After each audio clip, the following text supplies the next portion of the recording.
Part 1. The groom had a good voice. That was the first thing I noticed. Warm, unhurried, the kind of voice that makes 400 people lean in a little without knowing they did it. I was in the third row from the back, where the invisible people sit. I had come because attendance was expected. Junior analysts attend the boss's wedding. Junior analysts do not get remembered for attending, which suited me perfectly. When I first met Catherine, Julian said, one hand resting light on the altar rail, I thought I understood ambition. Then I watched her build something out of nothing, and I learned I understood very little. Nice line, rehearsed, but nice. He let it breathe. He knew exactly how long a silence could hold a room before it went stale, and he released it half a second before it did. Catherine Stone stood across from him in white, spine straight, face unreadable. I had worked in her building for 3 years and seen her smile maybe twice, both times at numbers. People ask me why a man marries a woman more powerful than he'll ever be, Julian said, and the room laughed, soft and appreciative. I tell them the truth. Power was never the point. She is. Good. Self-deprecating, but only on the surface. He'd handed the room a joke about his own smallness, so they'd stop measuring it. I am not a man who says things he doesn't mean, Julian went on. So understand me. I intend to spend the rest of my life protecting what she built. Every part of it. And there it was. Small thing. The way he said protecting. The same way you'd say acquiring if you were being careful about the room you set it in. I didn't decide to think it. It just arrived, fully formed, the way answers do when you've been staring at a spreadsheet for weeks without knowing you were reading it. That man is going to have her killed. The whole shape of it clicked at once. The insurance language in his vows. The 2 years I'd flagged in a file nobody asked me to keep. The account movements that only make sense if someone is planning to inherit, not marry. I blinked and told myself to stop. This is a wedding. You are here for the free chairs and the obligation. Put it back in the drawer. Because that was the other thing. I did have a drawer. On a personal drive at home, 3 years of anomaly reports nobody had asked me to write, one of them a slow, patient file on a set of holding companies that all breathed through the same charming man now standing at the altar. I hadn't built it to accuse anyone. I built it because numbers that don't add up keep me awake, and writing them down lets me sleep. It showed irregularity. It did not show a crime. It certainly didn't show murder. And yet here I was thinking the word murder in a church, over a canapé budget I'd probably approved. Catherine looked up from the officiant, not at Julian, past him, over the rows of perfect hats and folded programs, across 400 faces, to the third row from the back. To me. I have a good poker face. It is the one professional skill everyone forgets I have. But nobody trains a poker face for being looked at like that, like she had heard something and was checking whether the source was real. She held my eyes for exactly 1 second.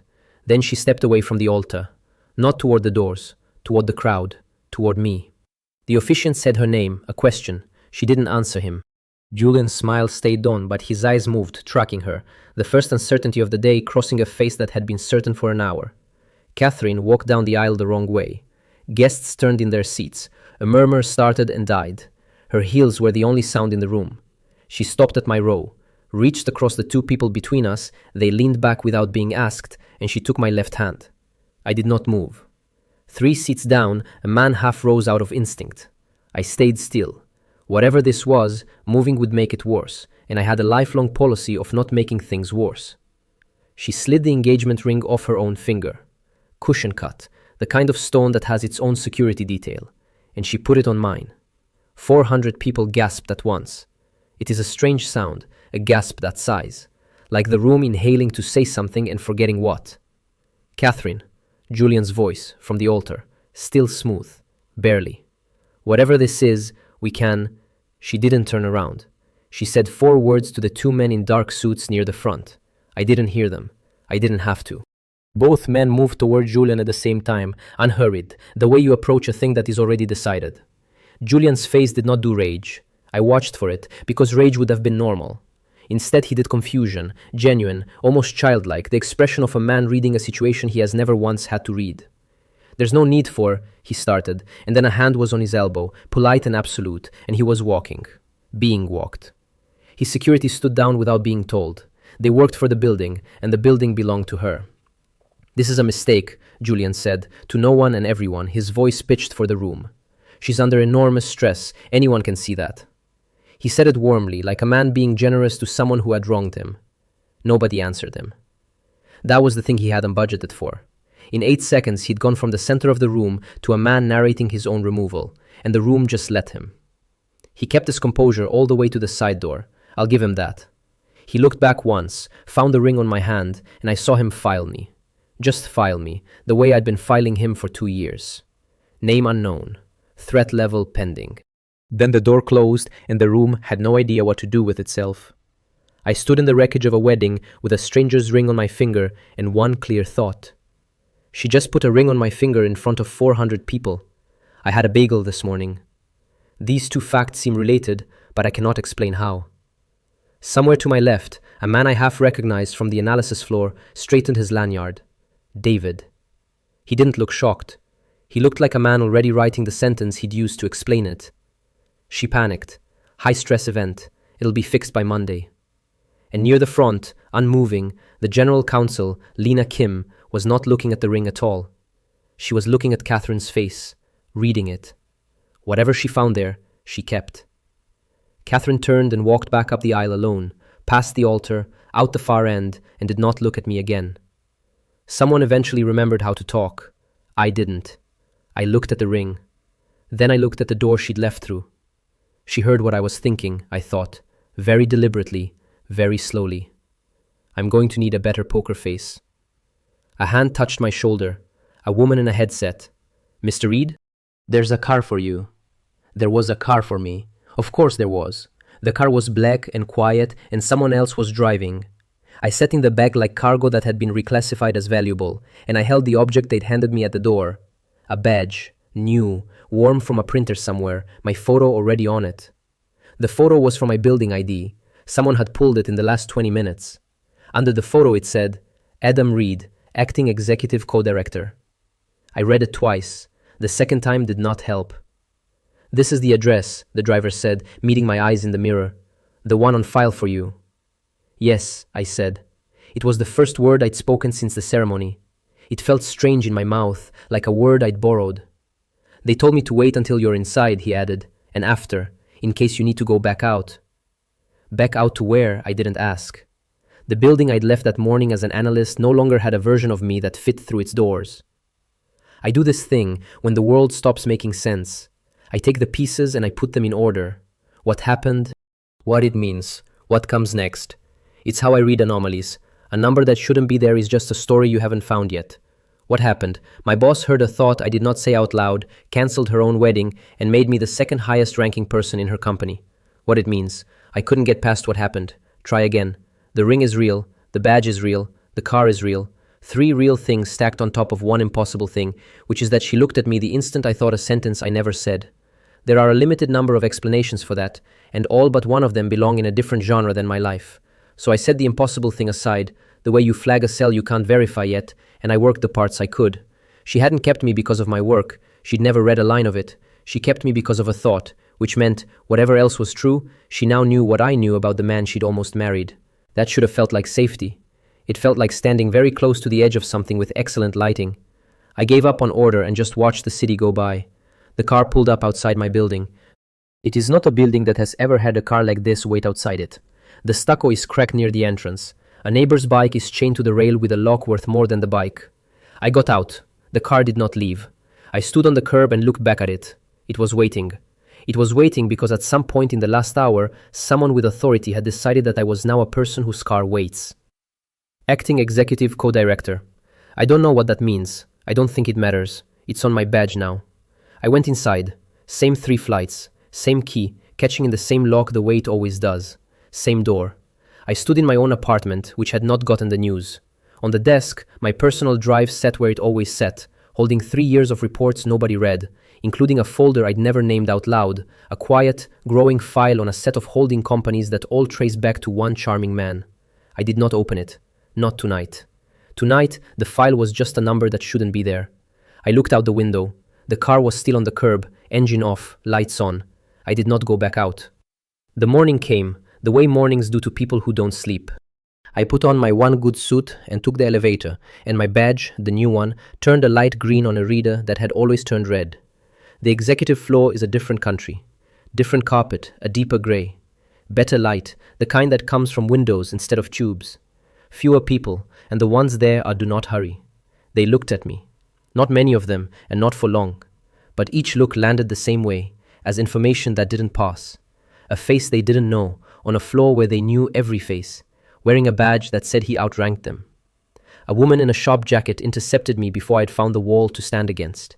Catherine's assistant. Efficient the way a scalpel is efficient. "Mr. Reed, there's no office assigned yet. You have a temporary workstation," she pointed. "There. Briefing at 2. This is yours." She handed me a folder and turned to leave. "Sorry," I said. "One question. Who do I report to?" She stopped, considered me for exactly as long as the question deserved, which was not long. "You're a co-director, Mr. Reed. People report to you." Then she was gone before I could explain that this was, in fact, the problem. "Thank you," I told the space where she'd been. A man passed me carrying 2 coffees and slowed, just slightly, the way you slow at an accident. He didn't know me. He knew the floor, and I wasn't part of what the floor was supposed to contain. He kept walking. Everyone here kept walking. They'd been trained not to react to things above their clearance, and this morning I was a thing above their clearance. The folder had my name on the tab. Adam Reed, correctly spelled, both L's, the EA in the right order, none of the creative interpretations people usually reach for.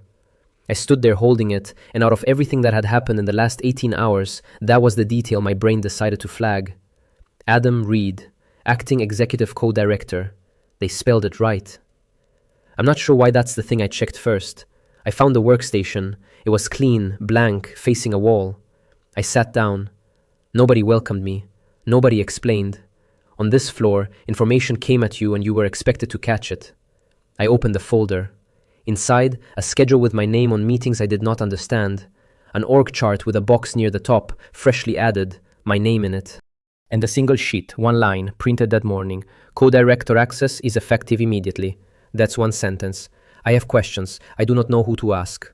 Somewhere on this floor, Lina Kim already knew I was here. She'd known before I'd arrived. I was sure of that without being able to prove it, which is exactly the kind of thing I hate being sure of. And somewhere across the city, in a room I couldn't see, a man who had been escorted out of his own wedding was doing what I do, taking the pieces, putting them in order, deciding what comes next. I closed the folder and looked at the ring, still on my finger, catching the good light. The number that shouldn't be there was me. Part 2. 2 weeks in, I still didn't have an office. I had a title that opened every door and a chair that faced a wall.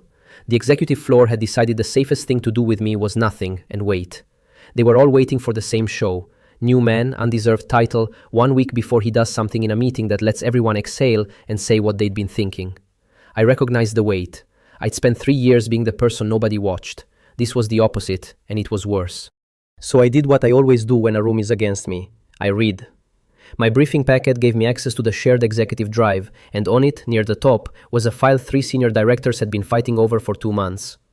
I knew about the fight the way everyone knew, as background weather. Something about a subsidiary transfer that wouldn't reconcile. I opened it because it was in my materials. I was not trying to be a hero. I have never once in my life tried to be a hero. I read the classification header.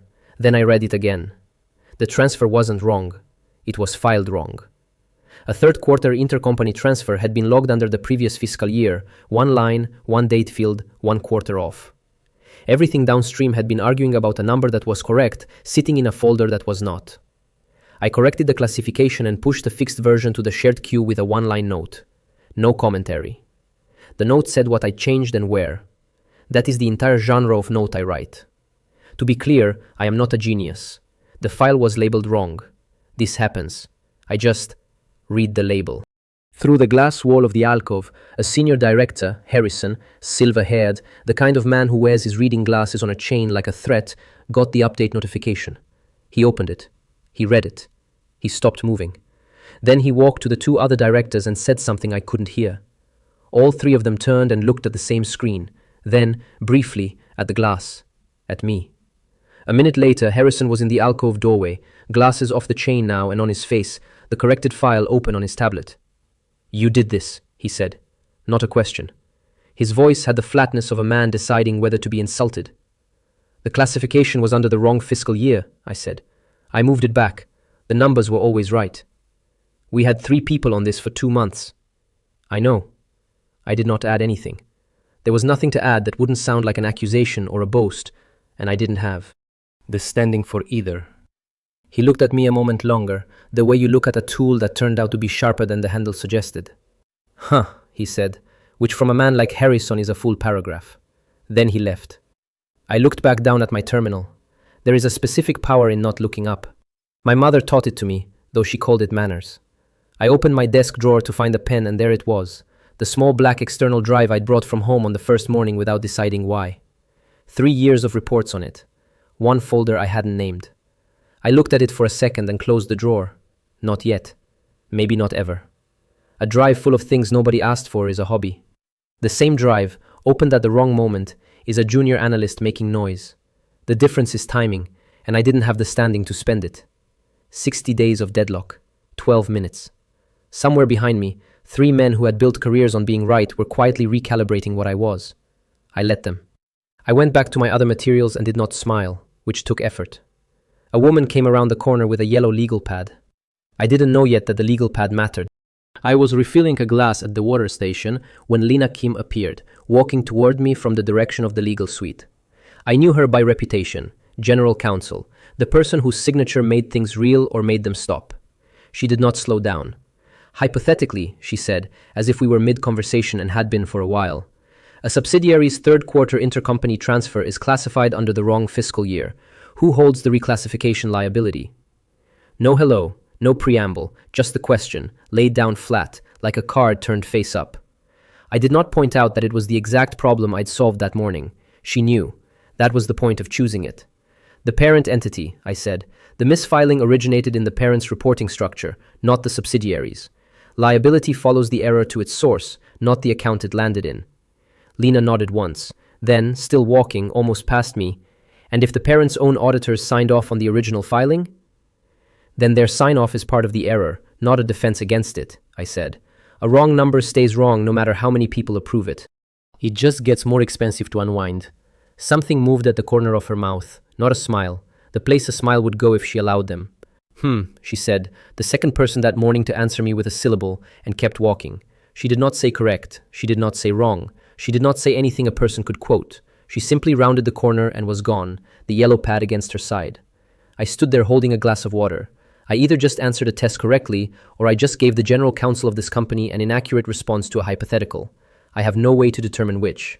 This seems like something I should be able to determine. A minute earlier, through an open conference room door down the corridor, I had seen Catherine.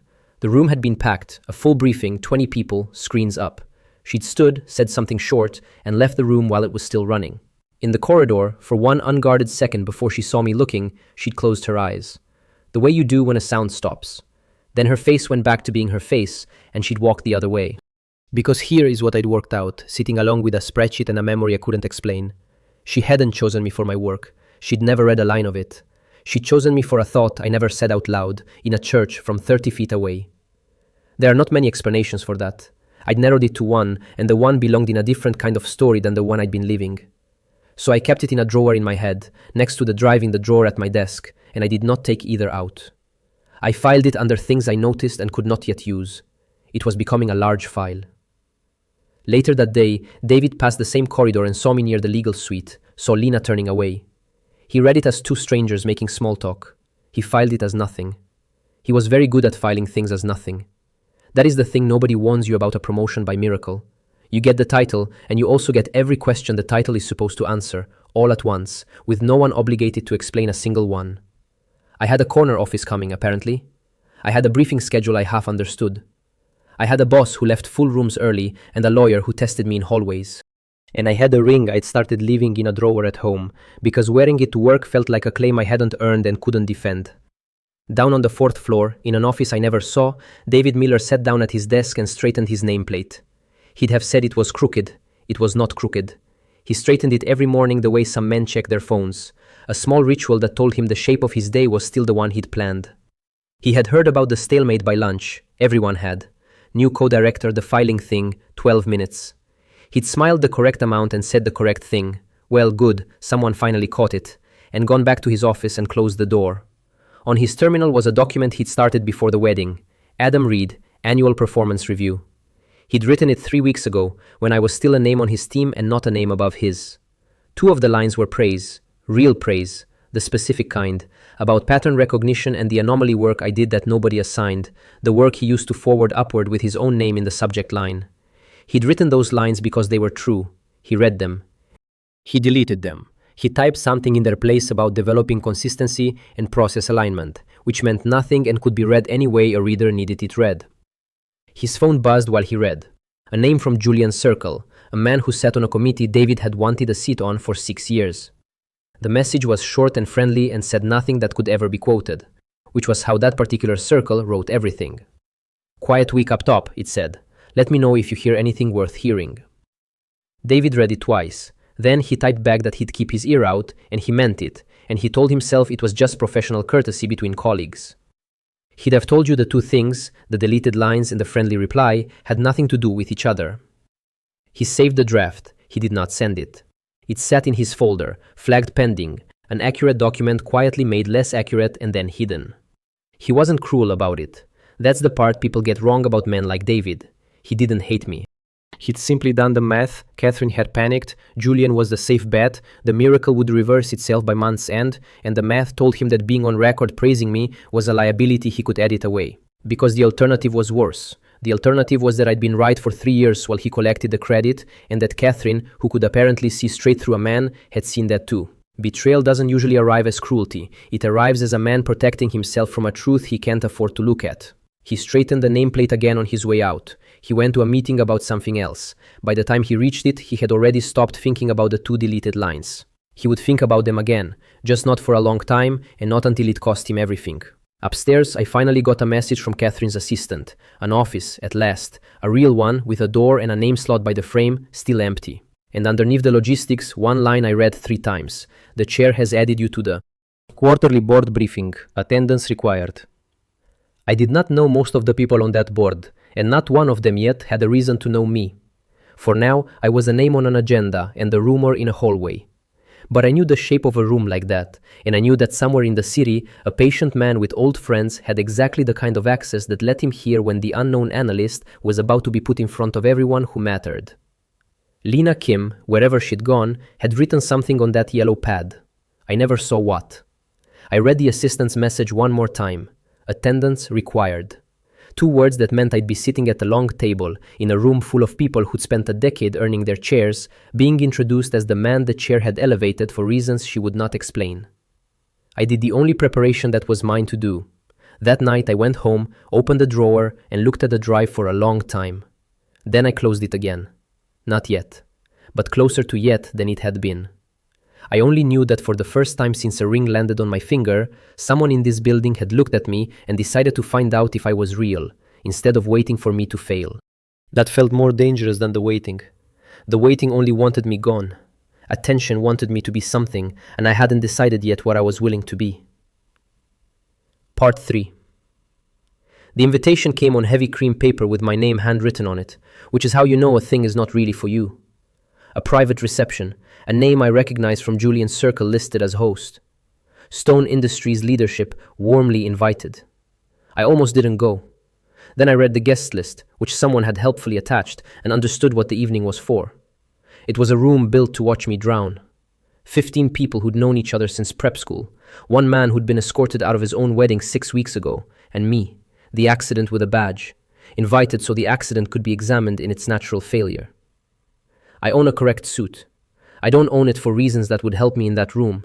I own it because I once calculated that 1 good suit is cheaper over 10 years than 4 bad ones. I put it on and I went. Julian was there when I arrived, of course. He did not come over. He positioned. He arranged himself across the room with a drink he wasn't drinking, close enough to arrive quickly when the first awkward silence opened up around me like a sinkhole. Here's the thing about that plan. It depends on the awkward silence. A woman with architectural earrings found me near the window. "And you're with Stone," she said. "In what capacity?" "Financial analysis," I said. She waited. This is the part where the interesting thing is supposed to happen, where I make analysis sound like espionage, or drop a number that impresses her, or deflect with charm so she knows I'm one of them wearing a costume. I'm aware this is not the answer they wanted. I don't have a different one. "Analysis," she repeated. "Of?" "Right now, mostly intercompany transfers and quarterly reconciliations." I could have stopped there. I did stop there. She had asked what I did, and I had told her. A man beside her, amused, decided to help me fail faster. Dry stuff. You must have opinions on the market. Not useful ones, I said. I'm better with things that already happened than things that haven't. And then, because I had spent 3 years reading these people's companies without any of them knowing I existed, I said, mildly, your logistics division had a strong last quarter though. The margin recovery was real, not accounting. That's rarer than people think. He blinked. Because it was true, and because I wasn't supposed to know it, and because I'd said it the way you'd mentioned the weather. How do you... He started, and stopped, because there's no graceful way to finish, how do you know my company's numbers better than I do? It's public, mostly, I said, which was true and also not the whole truth, and let him decide which half to hear. That was the mistake, if you can call it that. I was accurate. In a room that ran on performance, I kept quietly being right about the one subject each of them cared about most, their own numbers. And I did it without wanting anything back. I watched Julian's plan die in slow motion across the room. He kept waiting for the stumble. The stumble did not come. Instead, his guests kept drifting toward the boring man by the window, who somehow knew their business better than their own boards did, and drifting away mildly unsettled, which is not the emotion he'd catered for. Nobody laughed at me. That was what broke it. He'd wanted a room laughing at Catherine's mistake. He got a room going quiet around it instead, and quiet is so much worse. You cannot charm your way over quiet. There's nothing to push against. Near the end, he crossed the room. He had to. He put a warm hand near my shoulder without touching it and said, Adam, we haven't properly met. Catherine's spoken so highly. She had not spoken of me at all, to him, ever. We both knew it. It was a beautiful lie, delivered at professional grade. Mr. Blackwood, I said, congratulations on the logistics quarter. Blackwood Holdings, wasn't it? The minority stake? I watched that land. A small, true thing about his money, said gently, in front of 2 of his own people. Strong numbers. They were not strong numbers. His were the only numbers in the room I knew were bleeding. And I'd said strong, the exact way he'd said Catherine's spoken so highly, and he heard it, and for 1/2 second the warmth went out of his face like a light switched off in a far room. Then it came back. He was good. You've done your homework, he said. It's the job, I said, mostly things that already happened. He smiled and moved on, and I went home, and I did not feel triumphant, because I hadn't done anything. I just refused to drown, and he'd built an entire ocean for the occasion. Outside, in the car park, Julian stood alone with his phone against his ear. Whatever patience he'd been performing for 6 weeks had a shelf life, and it had reached it. He said one word into the phone, low, to a man whose name I did not yet know. Acceleration. The voice on the other end said something back. Julian didn't answer it. He just got in his car, and somewhere a recording device that kept his calls for him, the way careful men keep everything, logged the word and the time, and set it down for later, the way I set things down for later. He tried the direct route first, the day before. He'd asked Catherine for 10 minutes, privately, no lawyers, the old channel. Charm had built the whole engagement. Charm had never once failed him with her. I heard about it because her assistant mentioned it the way you mention a cancelled cab. He'd been shown in, sat down, turned everything on. And Catherine had listened for exactly as long as courtesy required, and then said, Was there anything else, Julian? Polite, complete, a door closing without a slam. He'd walked out understanding, finally, that there was no path back through her. Which is the moment a man like Julian stops trying to be liked and starts trying to win. The reception was him testing whether he could beat me in a room. The car park was him deciding he couldn't and choosing a different room. 2 days after that, David Miller took a lunch he did not put on his calendar. The restaurant was 3 blocks from the Stone building, the kind with cloth napkins and no prices on the lunch menu, where men who wanted things met men who could arrange them. His companion was already at the corner table, mid-50s, unhurried, a bored ally of Julian's whose name appeared on committees David had wanted to join for a decade. The man did not pitch anything. That was the craft of it. He talked about the salmon, he talked about our mutual acquaintances, retirement, and then, folded into the conversation like a receipt into a wallet, he said, There are going to be restructuring conversations at Stone. Once the current situation settles, governance is going to look different. Some good roles are going to open up, the kind that suit a steady operator who understands the building. He did not say David's name. He did not say board seat. He described exactly the thing David had wanted for 10 years, and let David draw the line between the description and himself. Steady operators are hard to find, David said. They are, the man smiled, and they get remembered by the people who end up doing the restructuring, the ones who saw which way things were going early, before it was obvious. And when do things become obvious? Soon, I think. The man refolded his napkin. These arrangements have a way of correcting themselves. They just sometimes need a nudge from inside, someone who knows where the doors are. David understood the sentence completely. He understood that it required nothing of him today and everything of him eventually.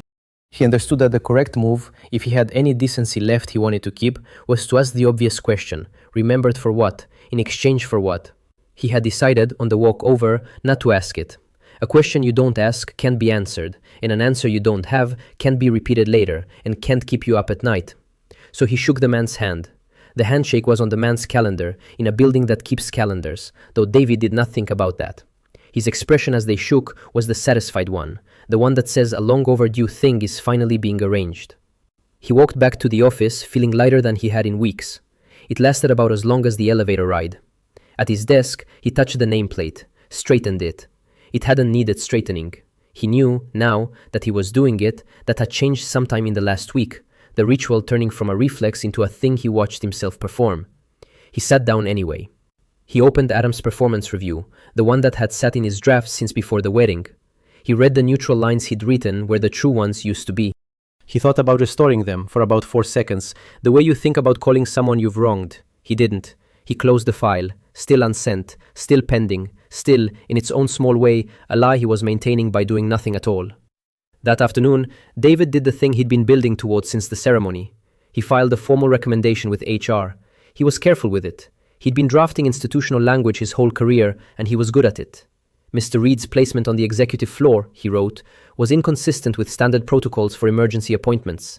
A period of formal onboarding within the financial analysis division was recommended before executive access continued. Translation: send the accident back downstairs where I control the org chart and let this quietly correct itself the way everyone assumes it will. He read it twice, adjusted one word, and sent it up the chain with the confidence of a man who had spent 20 years watching recommendations like this get processed on schedule. Process was his religion. Process had never once let him down. He allowed himself for a moment to imagine the org chart with Adam's box moved back where it belonged. The reply came in 10 minutes, not from HR, from the chair's own address. One line, no greeting, no signature, no explanation. Co-director access remains in effect. David read it. Then he read it again, slower, the way you reread a number that can't be right. The second reading did not help. There was nothing in it to help with. 6 words, and every one of them a closed door. 10 minutes. He'd built the recommendation over 6 weeks, and Catherine Stone had ended it in the time it takes to get coffee, without spending a single sentence on why. She hadn't argued. She hadn't defended Adam. She'd simply informed him that the thing he thought was a question had never been one. He sat back in his chair. His eyes went to the nameplate, sitting slightly off square from when he'd bumped the desk. His hand rose toward it, out of 20 years of habit. He stopped it halfway. He looked at the crooked nameplate, and he did not straighten it, and he pulled his hand back into his lap. It was a small thing. He'd have told you it meant nothing. He'd have told you a lot of things. Across the city, Julian had not heard about the overrule yet. His contact hadn't heard. For a few more hours, the men arranging my removal still believed the arrangement was working, that the miracle was reversing on schedule, that patience and one crooked handshake would carry the day. I didn't know about any of it either. I was at my desk, in the office that finally had my name on the slot by the door, reading a briefing packet for a board meeting I was now required to attend. But somewhere on the floor, Lena Kim had already heard 3 things, and Lena did not hear 3 of anything without starting to wonder whether they were secretly 1. That I'd been at Julian's event and hadn't broken, that Julian had watched me the whole time, and that a removal request had been overruled from the top in under 10 minutes without a word of reasoning. She wrote all 3 on the yellow pad. Then she drew a line connecting them, the way I connect numbers that shouldn't share a page and always turn out to. She didn't have the picture yet, neither did I. But she'd started doing the thing lawyers and analysts do when a story won't sit flat, assuming the pieces belong together and looking for the seam. A boss who overrules without explaining. A new man nobody can rattle. An old fiancé who won't leave the frame. 3 facts that each looked innocent alone and looked like something else entirely once you stopped pretending they were unrelated. David, for his part, went home that night and did not straighten anything, which for a man built out of small tidy rituals was as close to a confession as he had yet come. He told himself the overrule was Catherine being stubborn, that the arc still bends toward Julian, that the handshake would pay out once things became obvious. He believed it right up until he tried to sleep. And then he lay in the dark, doing the math he'd spent all day refusing to do, and the math kept coming back to the same crooked nameplate he hadn't fixed. Part 4. Julian came back a second time. The first time had been informal, 10 minutes, the old channel, charm turned all the way up. She'd closed it in a sentence. A lesser man would have taken the hint. Julian took it as a data point about the wrong instrument and reached for a different one. This time, he requested a formal meeting on the calendar, subject line, transition matters. Catherine granted it. Refusing would have been louder than allowing it, and she did not do loud. He arrived in her corner office at the end of the day, city gold in the windows, and he did not lead with warmth this time. He led with concern. "I've had time to think," Julian said, sitting without being asked, the way men sit when they still believe the chair is theirs. "And I want to say first, I'm not here about us. That's your decision. I respect it." Catherine watched him. She did not feel the pause. "I'm here about the company," he went on. "A decision made at that kind of emotional altitude, anyone would want it reviewed. Not reversed, reviewed. For the board's comfort, if nothing else. You appointed a junior analyst to co-director in the middle of a," he chose the word gently, "an event. People are asking reasonable questions." "Who is asking?" Catherine said. "People who care about governance." "Names?" He smiled, the way you smile when a door you expected to be open turns out to have a lock. "I'd be protecting them by not saying." "Then they're not asking," she said. "You are." First angle, closed. He tried the second, his own value. He spoke about the relationships he brought, the doors he opened, the years of positioning that a company like Stone could still put to use, regardless of anything personal. He was good at it. He'd sold harder things to smarter rooms. "I could still be useful to you, Catherine," he finished. "That doesn't have to end because a wedding did." "Useful how?" she said. Not a question, a test of whether he had a single specific thing behind the music. He gave her a paragraph. It was a beautiful paragraph. It contained no specific thing. "You brought 2 deals to this company in 3 years, Catherine said when he finished. "One closed. One you took credit for. My analyst closed it while you were at the golf portion." She said it without heat, the way she'd read a figure off a page. "So, useful how?" For the first time, something in his face moved that he didn't choose. He hadn't known she knew about the golf. He hadn't known she knew anything because he'd spent the whole engagement being certain he was the one doing the reading. Second angle, closed. So he went to the third, the direct one, the one he'd been holding. He leaned forward and the warmth thinned into something with edges. "Then let me be plain. The appointment doesn't hold up to scrutiny. If it goes to a formal review, and it can, you'll be defending a decision you can't explain. I'm offering you a way to avoid that, quietly, before it becomes a room." There it was, under the concern, a threat wearing a suit. "You keep saying I can't explain it," Catherine said. "Can you?"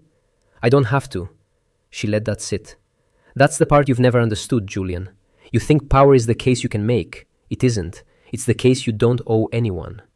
That's not how a board sees it." "Then bring me the board." She said it flatly, and it was not a bluff, and he heard that it was not a bluff, and it rearranged something behind his eyes. "Bring me the review, bring me the names, put it in a room, on the record, with your signature on the request." She paused. "You won't, because the moment it's on the record, it's mine to answer in front of everyone. And you'd much rather it stay the rumor you get to keep whispering." Catherine was quiet for a moment. Then she stood, which meant the meeting was over, and Julian understood that it was over before she said anything at all. "Thank you for your concern for the company," she said. "Was there anything else?" The exact phrase from the first time. She'd handed it back to him on purpose, so he'd know she remembered, so he'd know the second attempt had bought him nothing the first one hadn't. Julian stood. He buttoned his jacket. Whatever he'd walked in as, he walked out as something colder. In the elevator down, he took out his phone and called a number he did not keep in his contacts. "It needs to happen before the next board session," he said. No greeting. The warmth was gone from his voice entirely now, replaced by the flat precision of a man who has decided that if he cannot be given a thing, he will take it. The documents, in his files, before the session. The voice on the other end asked one short question. "I don't care how," Julian said, and hung up. He did not know it, but he'd just done the most important thing he would do in this entire story. He'd taken a private decision and turned it into an instruction, spoken down a line, into a phone, to a man who kept records the way all men in that trade keep records. Every order is a thread. He just started pulling one that ran all the way to his own neck. "I met Catherine in an elevator 2 days later. I want to be clear that I did not arrange it. You cannot arrange the things that matter with that woman. They simply occur, and then you spend a week deciding what they meant. I was going down. The doors were closing. A hand, hers, and they opened again, and she stepped in, and they closed, and we were two people in a steel box with no reason on the org chart to be there together. The floors ticked down. I looked at the numbers. I am very good at looking at numbers. You think too loudly, Catherine said. She said it to the floor indicator, not to me. Mild. The way you tell someone their phone was ringing. I have spent my whole life being unreadable. It is the one thing I am reliably excellent at. And in 3 words she told me it had never once worked on her. Not at the wedding, not now, not for a single second of the weeks in between. I did the only thing my training left me. I did not ask what she meant. I did not say, what do you mean? Because I already half knew, and the half I knew belonged in a genre I didn't want to confirm I was living in. I'll keep that in mind, I said. You already are, she said. The doors opened at the parking level. She stepped out. She did not look back. The doors closed on the space where she'd been, and the elevator kept going down, and I stood there alone with the one thought I did not let myself finish. So that was real. The wedding was real. She heard the thing I never said, and she has been hearing me ever since, and she has decided, for reasons that are hers, not to make me say a word of it out loud. I filed it. It went into the large file, the one full of things I'd noticed and couldn't use. Except this one I understood I would never use, because using it would mean asking her, and asking her would mean making her admit a thing she had gone to extraordinary lengths not to admit. She'd built me a whole title so she'd never have to explain the sentence I thought in a church. The least I could do was never ask her to. But I understood the shape of it now, and the shape changed everything. She hadn't kept me because I was competent. There are competent men on every floor of that building. She'd kept me because, out of 400 people in that church, mine was the only mind that had told her the truth about the man she was about to marry, and had told it without knowing anyone could hear. That's a strange thing to be trusted for. Not for anything I did. For the one moment I couldn't lie, because I didn't know I was speaking. Which meant her whole read of me rested on a single load-bearing fact, that I had never, not once, said a false thing in a room where she could hear it. Every honest thought I'd had near her was a brick, and if I ever, even once, thought one thing and did another where she could catch it, the whole structure would learn it could fall. I hadn't asked for that either. I was collecting responsibilities I never applied for at a remarkable rate. The next afternoon, Lena Kim found me in the corridor. She was becoming the weather of my life, appearing at my elbow with a single question and leaving before I finished being surprised. She didn't stop walking. The anomaly file, she said. Where did the data originate? There it was. The question under all the other questions. Not, is your work good? She knew it was good. Where did you get the right to do it? Because the honest answer was that nobody had given me the right. I'd built 3 years of unauthorized analysis on company data because I couldn't sleep otherwise. And that is a sentence a general counsel can hang a man with. Routine monitoring, I said. 2 words. Technically true. A junior analyst monitors things. Some of it is routine. The file grew out of that. Every word defensible. The whole of it. A door held mostly shut. Lena didn't push. She stopped though, just for a second, which for her was a speech. Routine monitoring, she repeated, flat, tasting it. By an analyst. Of accounts outside his assigned coverage. For 3 years. Unrequested. When you say it that way it sounds worse, I said. It sounds like exactly what it is. She looked at me, and for once I could not read. Which way the look ran. The work is good, Mr. Reed. That's not the problem. Good work done without authority is still done without authority.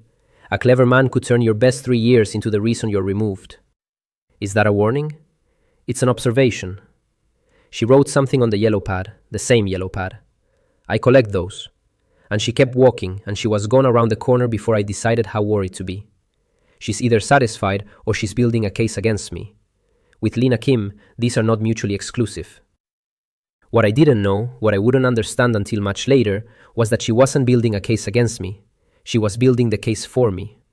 She'd already worked out that my file was going to end up in a room whether I wanted it to or not, and she was quietly figuring out how to make its unauthorized origin stop mattering before anyone else thought to ask the question she'd just asked. Down on the 4th floor, David Miller sat at his desk and did not straighten his nameplate. He'd noticed it that morning, a few degrees off square, the way it got when the cleaner spanned the desk. His hand had lifted toward it out of 20 years of reflex. And then it had stopped, and hung there, and come back down without fixing it. He didn't know why. That was the part that unsettled him. The overrule had been a week ago. Julian's contact had gone quiet for a week. The friendly messages had stopped arriving. And somewhere underneath the certainty he kept telling himself he still had, a smaller, colder voice had started asking whether he'd shaken the wrong man's hand. So the nameplate stayed crooked. He looked at it a few times through the afternoon, the way you look at a bruise, and every time, his hand did not move.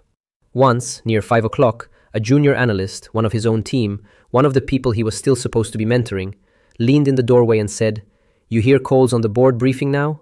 Kid went from our floor to the boardroom in 2 months." He said it with the easy awe of someone who hadn't bet anything. "I heard," David said. "Wild, right?" "Wild," David agreed, and smiled the correct amount, and the analyst left, and David sat looking at the crooked nameplate and felt, for the first time, something that was not quite fear and not quite regret, but was clearly related to both by blood. He would tell himself later that it meant nothing, that it was just a nameplate. Men like David can tell themselves almost anything, but the body keeps its own books. He had already started writing down the truth his mouth wasn't ready for, that the arc he'd bet on had stopped bending his way, and that the crooked little name on his desk was the first honest thing in the room. Across the city, a man whose name I did not yet know opened an email. Inside it was a building access request for the Stone Industries executive floor and a date. The date was before the next board session. Part 5. Lena called me to the legal suite the afternoon before the board session.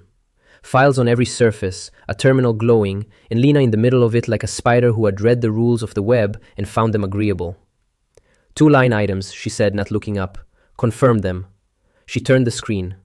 It was my anomaly report, my 3 years of unsanctioned staring, cleaned up, reformatted into the flat gray language of a standard quarterly compliance document. Someone had done that reformatting with care. I did not ask who. She pointed at 2 figures, a transaction reference from 18 months back, a flag status. "Those are correct," I said. "You're sure?" "I've been sure for a year and a half. Nobody asked until now." "I'm asking." She tapped a key. "It's on the board agenda, item 7, 3rd quarter compliance review." She said it the way you'd report the time. It went on the agenda under a slot that was confirmed before Mr. Blackwood's people filed their governance review, which means it can't come off without a motion. And the motion to remove a routine compliance item would require someone to stand up, in front of the board, and explain why they want it gone.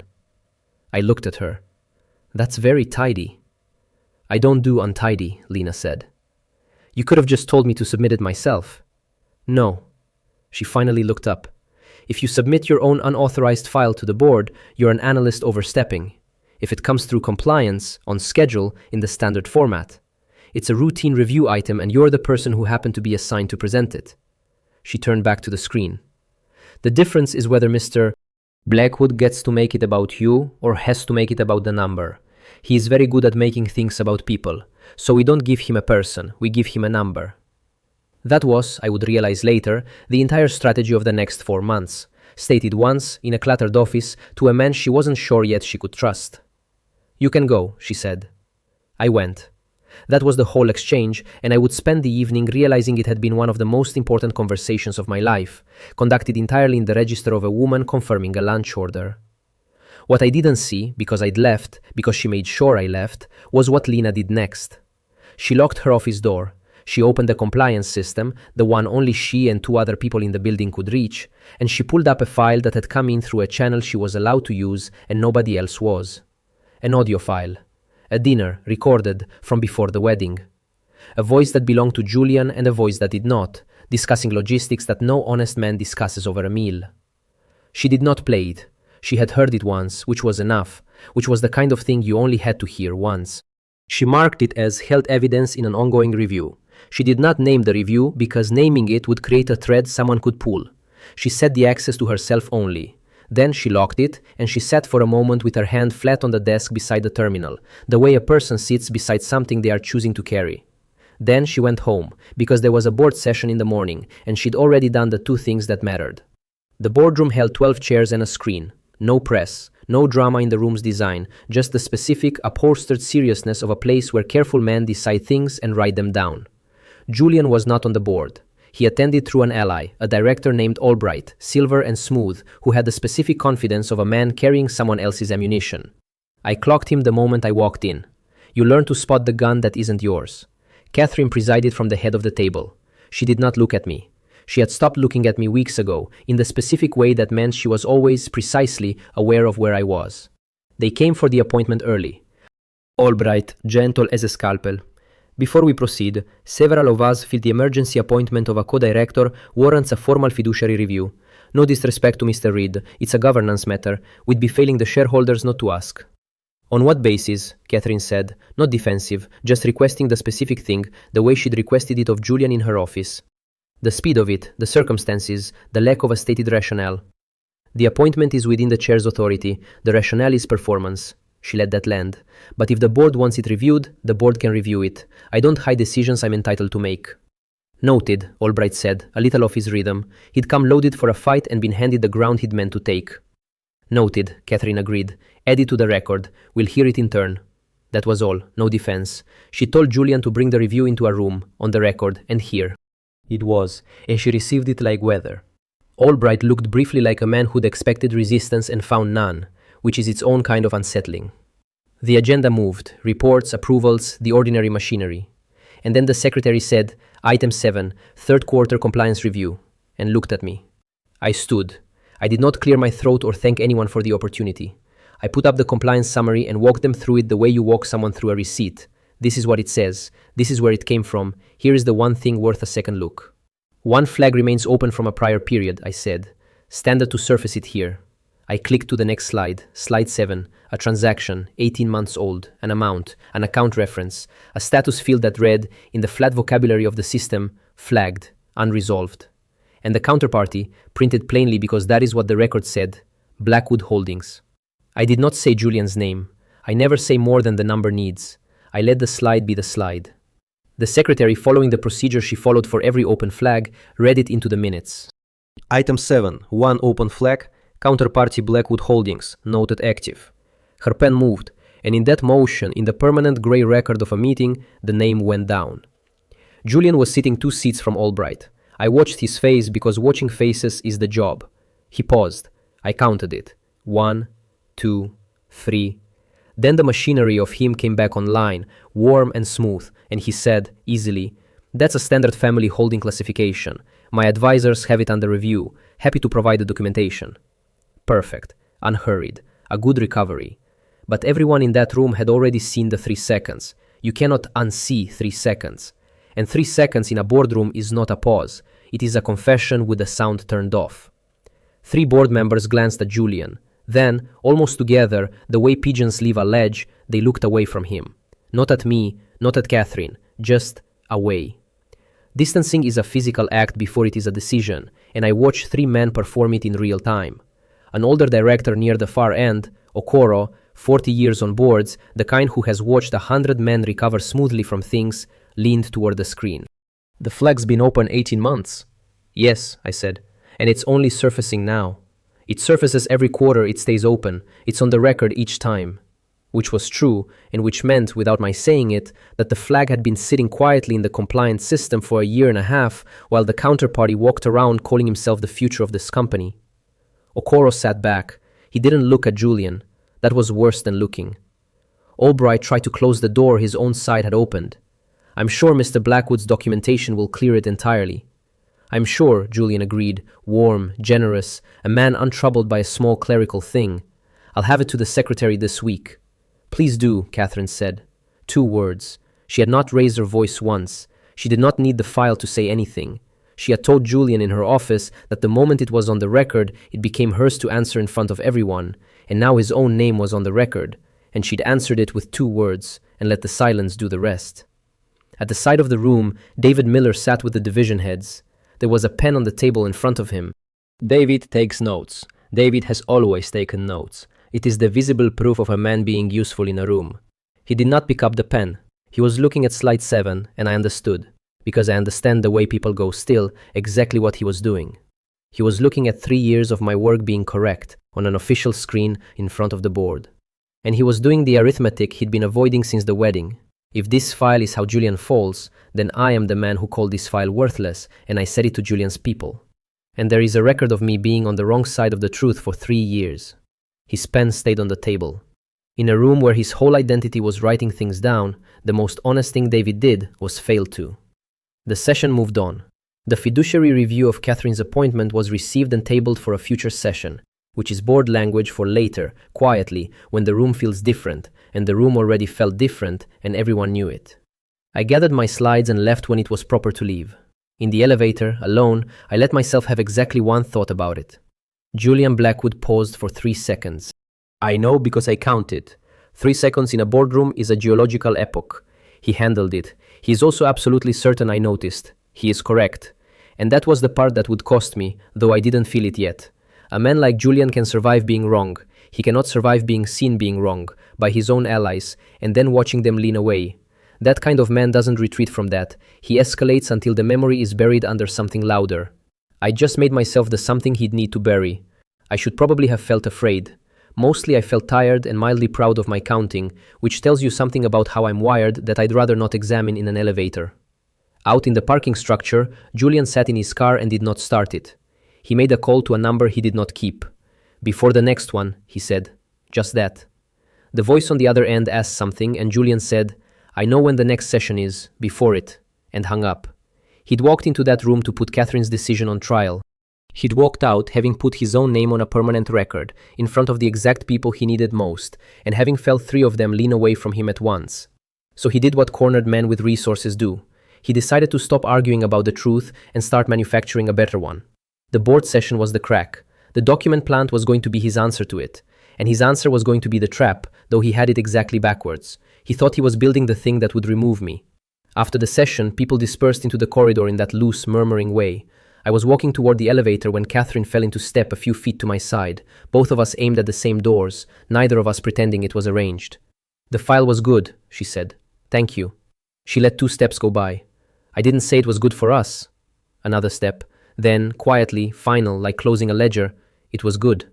And she rounded the corner toward her own floor before I could decide whether that was praise or a warning, or, this being Catherine, both wearing the same coat.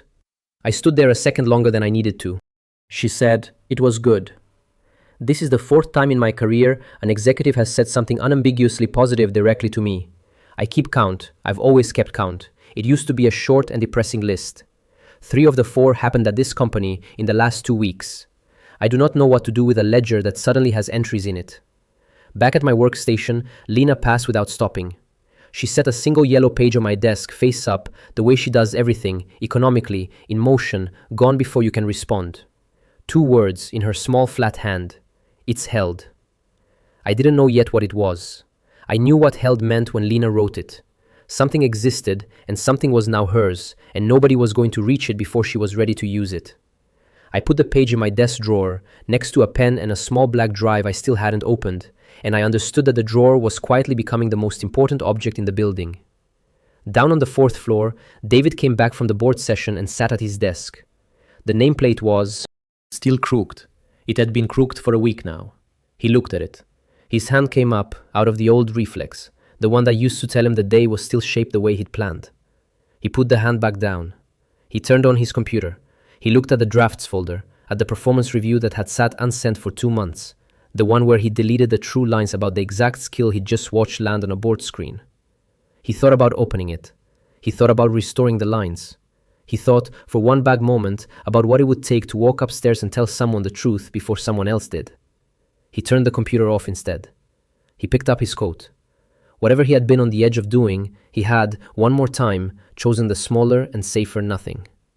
He left the nameplate crooked, and he did not decide to leave it crooked. He simply found, again, that his hand would not do the small dishonest thing it had done every morning for 20 years. The body keeps its own books. His had stopped signing off on the story his mouth still told. Somewhere across the city, a fixer was pulling up a floor plan of the Stone executive level, and a date and a note that said, before the next session. And none of the 4 people who mattered knew yet that the trap was already being loaded, or that the man loading it thought it pointed the other way. Part 6. The man came into the building at 9:40 at night, which the building wrote down, because that is the one thing buildings are good at. He wore a contractor's lanyard and a face bill to be forgotten. At the lobby desk, he showed a card issued under a contractor identity, after-hours maintenance access, the kind nobody questions because questioning it is more work than waving it through. The late shift guard glanced at it, nodded, went back to his phone. The card swiped. The turnstile logged a time, a name, a badge number. It did this the way it did it 1,000 times a night, without opinion. He rode down to the financial analysis floor, where Adam Reed still kept a secondary workstation with his name on it, the desk of the man who used to be nobody, before he became the problem. He worked quickly and left almost nothing. He didn't need to. A man who used to be invisible does not keep much on a desk worth disturbing. He accessed the workstation with an override, and into Adam's files he placed a small set of fabricated documents, correspondence engineered to read as if Adam had run a private investigation on company systems for personal gain. Enough to look like a man caught, not so much that it looked staged. Whoever built the plant understood restraint, which meant whoever built it was expensive. Then he left, up and out, past the same guard, and the turnstile logged him leaving, and the contractor identity sat in the building's records with a timestamp on either side of it like bookends around the crime. He did not know, could not know, that the account Julian had used to pay him had already been flagged, 18 months ago, by a junior analyst who couldn't sleep. He was a professional. He'd been careful. He'd just been careful inside a house where the one thing already on record was the money that hired him. He thought he was erasing a man. He was signing one. Earlier that same day, 3 floors up, David Miller had done the quiet part. He'd met Julian's contact for coffee that did not go on a calendar he controlled, and he had said the sentence that mattered. Not a lie. That was the craft of how David betrayed people. He never needed to lie. He'd said the file was unauthorized, that Adam had built it himself, of his own initiative, monitoring accounts outside his coverage for 3 years without anyone asking him to. All true, every word. He simply left out that it was also correct. He framed it as a man going rogue, unsanctioned, a junior analyst who'd appointed himself an investigator and would, if you looked closely, be found to have misused company resources to do it. He handed Julian's people the shape of the weapon. He told himself he was raising process concerns. He was very good at telling himself things. The contact had asked one question, gently, over the coffee. And this file, it's the analyst's own work? Nothing the company sanctioned? His own, David had said. Entirely. That's very helpful, David. The contact had smiled and paid for the coffee, and David had walked back to the office feeling, for an hour, like a man who'd protected something. He hadn't asked what the file would be used for. He'd built a career on not asking the question whose answer would obligate him. It was the same skill that had kept him mid-level for a decade, the ability not to see the thing that would require him to act. That evening, at his desk, his phone lit with a message from the contact. 5 words. It's done. Stay quiet. David read it, and the first thing that moved through him was relief. Clean, physical, a loosening in the chest. It was going to resolve. The arc was bending back his way. The problem was being removed. And then, right behind the relief, before he could enjoy it, came the sickness. Because a decent man does not feel relief when another man is destroyed with a lie. And David had spent his whole life believing he was a decent man. And the relief had answered a question he'd been careful never to ask himself out loud. He got up. He kept a bottle in the credenza for closing deals. He poured 2 fingers into a glass and set it on the desk and looked at it. He did not drink it. He stood there a long moment. Then he picked up the glass, carried it to the window, and poured it into the potted plant on the sill, slowly, like a man disposing of evidence. He rinsed the glass under the water station until there was nothing on it. He set it upside down on the shelf, rimmed to the wood, the way you put away a thing you want to pretend you never took out. His nameplate had gone face down when it bumped the desk getting up. He looked at it lying there, his own name pressed to the wood, and he did not turn it back over. He left it face down and he left the office, and if you'd asked him, he'd have said none of it meant anything, that he was tired, that it had been a long day. The body keeps its own books. His had just poured a drink for a celebration it refused to have. They told me the next morning. 2 people from HR and a security guard were waiting near my old analyst desk when I came in. Because the suspension routed me down there, to the floor I'd started on, which someone had decided was symbolically appropriate, and was, I'll admit, a nice touch. A misconduct complaint has been filed, the HR woman said, in the voice they train into people for exactly this. Documents from your workstation are cited as evidence of unauthorized investigation using company resources. You're suspended pending review. We'll need your access badge. I gave her the badge. It came off the lanyard easily. It always does, at the end. I did not say I didn't do it. I want to be clear that I thought about it. There's a reflex, when a room decides you're guilty, to fill the silence with your innocence. And the reflex is always wrong, because the guilty do it too, louder. So I said the only true and useful thing. Understood. The guard had 2 cardboard boxes. We have 2 boxes, he said, apologetic, A man doing a job he didn't love. That's enough, I said. It was more than enough. 3 years at a company, and my whole desk fit in one box with room to spare, a dead plant I'd overwatered, a charger, a paperback I'd stopped reading, a framed photo of a lake I'd never been to that came with a frame. I cleared it left to right, in the order the things were sitting, because doing it in order was the one thing in the morning I got to control. Nobody helped. Nobody was supposed to. The plant went in first, dry soil crumbling over the charger, then the charger, then the paperback. I picked up the framed lake and looked at it for a second. A place I'd never been, water I'd never seen, a photo I'd kept only because throwing away a free frame felt wasteful. It struck me, holding it, that it was a fair summary of the whole desk. Things I'd kept because leaving felt like more effort than staying. I put it in the box. The guard waited at the polite distance they teach. He wasn't enjoying it. Once he said quietly, "Take your time," and I appreciated it more than the sentence deserved, because it was the only kind thing anyone in that building said to me that morning, and it came from a man whose job was to walk me out. "I'm nearly done," I said. "There isn't much." There wasn't. That's the thing about being invisible for 3 years. You don't accumulate. You can be erased in one box. 3 colleagues were nearby, pretending to work. All 3 looked at the floor or their screens or the middle distance, anywhere but at the man with the box. I didn't hold it against them. I'd been one of them for 3 years. The floor is a very interesting place to look when the alternative is meeting the eyes of someone the building has decided about. On the way to the elevator, I passed a junior analyst I'd nodded to exactly once, weeks ago, in the coffee queue. He didn't look away. He stared, openly, the way you stare at a car accident, and I felt the whole story land on me through his eyes. The man who scammed his way to co-director and got caught. I know what this looks like. Here's the thing Julian never understood about me, the thing that made him misread me from the wedding forward. I don't struggle inside a trap. I read it, and the moment they suspended me, I understood something clean and cold and almost funny. They'd had to file something to do this. A formal complaint. And a formal complaint is not the end of a process. It's the beginning of one. You cannot accuse a man of planted documents without someone, eventually, having to ask where the documents came from. Julian had spent a private decision, whispered down a phone, and turned it into an institutional investigation with a paper trail and a discovery process and a general counsel obligated to run it. He thought he'd removed the evidence. He'd just ordered the one thing guaranteed to go looking for it.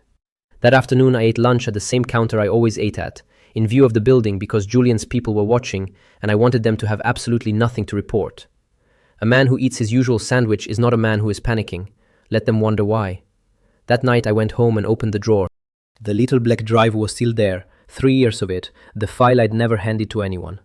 For the first time, I understood that its unauthorized origin, the thing Lena had warned me could be turned into the reason I was removed, was exactly the reason it was safe.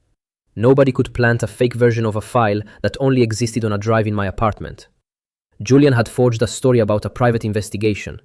The real private investigation was sitting in my hand, and it was true, and it was mine, and no fixer had ever touched it. I didn't open it. I didn't need to. I knew what it said. I put it back in the drawer and I closed it, and I thought, very deliberately, in the dark, a sentence I'd never say aloud. They came into my desk to invent the thing I actually had. That's the kind of mistake you only make when you don't know what you're looking for. Down in the legal suite, Lena Kim had already moved. The misconduct complaint had crossed her desk the moment it was filed. It had to. She was General Counsel. The investigation was hers to oversee. She read it once. She did not call Adam. She did not visit him. She did not send a single word of comfort because comfort was not the thing she could afford to be caught giving and because comfort was not what he needed. What he needed was for her to win. She requested 2 things that afternoon, both routine, both unremarkable, both quietly lethal. She requested the building access logs for Adam's secondary workstation floor for the prior 72 hours. And she requested David Miller's calendar records for a specific 3-week window. The window that happened to contain a coffee that hadn't gone on the calendar he controlled and a lunch, weeks earlier, with a man whose name kept turning up near Julian's. The request landed on David's assistant's desk as a routine records pool, the kind General Counsel makes a dozen times a week. His assistant forwarded it to him with a 1-line note. FYI, Lego wants your calendar for these dates, standard, no rush. David read it. His hand did not go to the nameplate. The nameplate was still face down where he'd left it the night before. He read the dates and he did the arithmetic and he understood exactly which meetings lived inside that 3-week window. It was not quite fear on his face, not yet. But it was the thing that comes just before fear, the moment a man realizes the ground he's standing on was never solid and that someone, very quietly, has started to check. Part 7. By day 4 of the suspension, I had cleaned everything in my apartment that could be cleaned, and several things that could not. I had reorganized my kitchen by frequency of use. Then, because that felt arbitrary, I had reorganized it by category. These two systems are incompatible. The mug I use every morning now lives with the ceremonial dishes I use never, because it is, categorically, a cup. I have had a lot of time to think about this. I have concluded that I do not have enough to do. Suspended pending investigation. I have been here 11 weeks. 11 weeks since a ring. 11 weeks of a title I never wanted. Julian Blackwood has been planning a murder, if my file is right, for something closer to 11 months. When I lay it out like that, the punishment and the crime, the ratio has a certain dark comedy to it. Proportional, I thought, and did not laugh. I did not call anyone. There was no one to call whose phone wouldn't become a liability the moment I used it.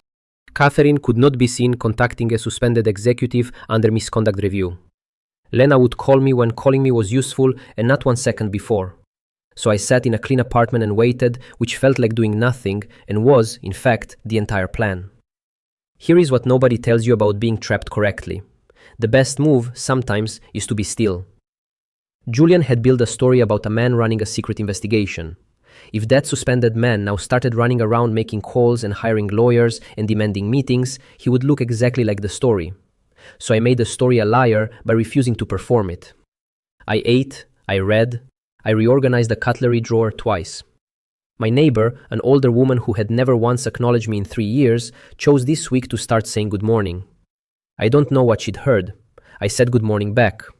It was the most human contact I'd had since the elevator doors closed, and it came from a stranger who probably thought I was a criminal on gardening leave.